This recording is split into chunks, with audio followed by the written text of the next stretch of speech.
देखिए, किसी भी वर्क प्लेस पर ना इलेक्ट्रिकल सेफ्टी कोई ऑप्शन नहीं है।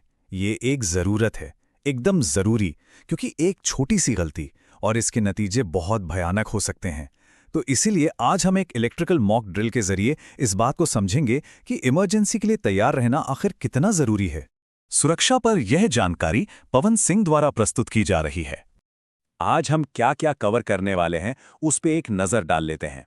हम मिशन और ऑब्जेक्टिव से शुरू करेंगे, फिर सेफ्टी के जो बेसिक रूल्स हैं उन्हें समझेंगे, ड्रिल का पूरा रोड मैप देखेंगे, फिर ड्रिल को एक्शन में देखेंगे और आखिर में सेफ्टी के प्रति अपनी जिम्मेदारी को दोहराएंगे।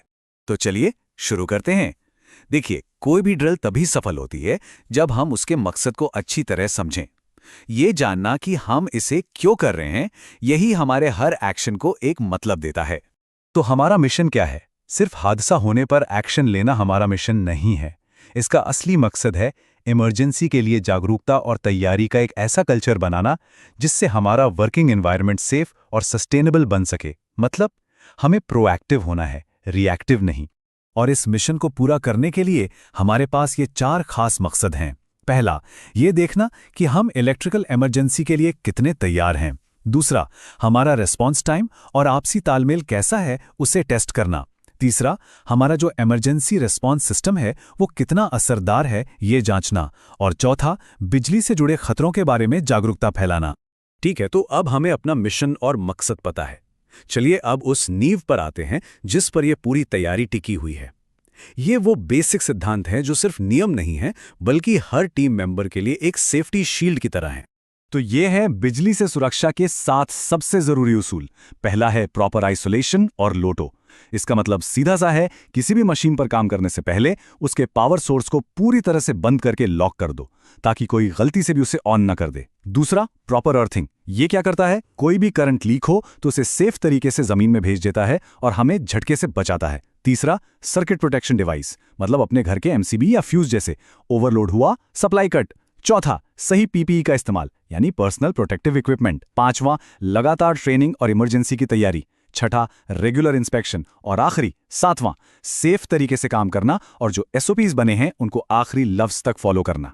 तो थ्योरी तो समझ ली, अब देखते हैं कि इस मॉक ड्रिल को करने का असल प्लान क्या है। ये स्टेप्स का एक बिल्कुल क्लियर सीक्वेंस है जिसे हर किसी को फॉलो करना होता है। यह 5 स्टेप का रोड मैप है। सबसे पहले इमरजेंसी की पहचान की जाती है, फिर फौरन अलार्म बजाया जाता है।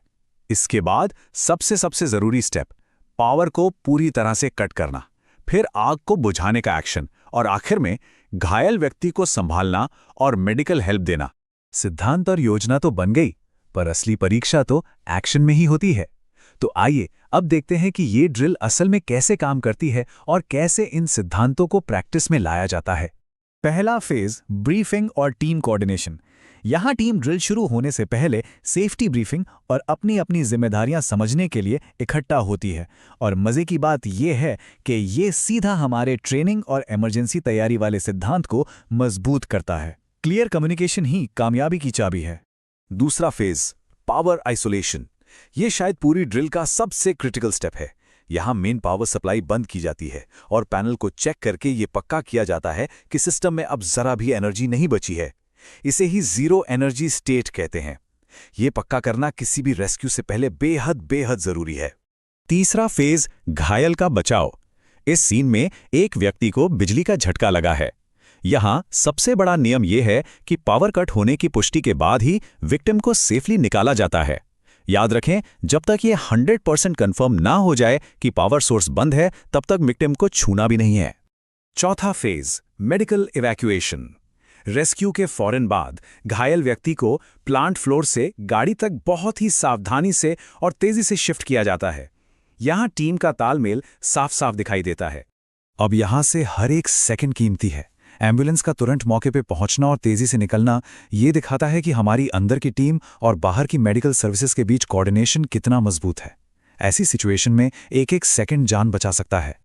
और रेस्क्यू का काम सिर्फ हॉस्पिटल पहुंचने पर खत्म नहीं होता। एम्बुलेंस के अंदर ऑक्सीजन और फर्स्ट एड की तैयारी को दोबारा चेक किया जाता है। इससे यह पक्का होता है कि मरीज को रास्ते में भी लगातार मेडिकल केयर मिलती रहे। यहाँ आकर हमारी ऑन साइट ड्रिल का एक साइकिल पूरा होता है। हमने पूरी प्रक्रिया देख ली, लेकिन अब बात करते हैं उस सबसे गहरे कारण की जिसके लिए ये सब किया जाता है। ये सिर्फ एक प्रोसेस नहीं है, बल्कि एक कमिटमेंट है। बस एक पल के लिए सोचिए, अगर हम ये सब ना करें तो इसका दूसरा पहलू क्या है? दर्द, तकलीफ, पछतावा, दुख, नुकसान, डिसेबिलिटी, एक गिल्ट का एहसास और मौत भी।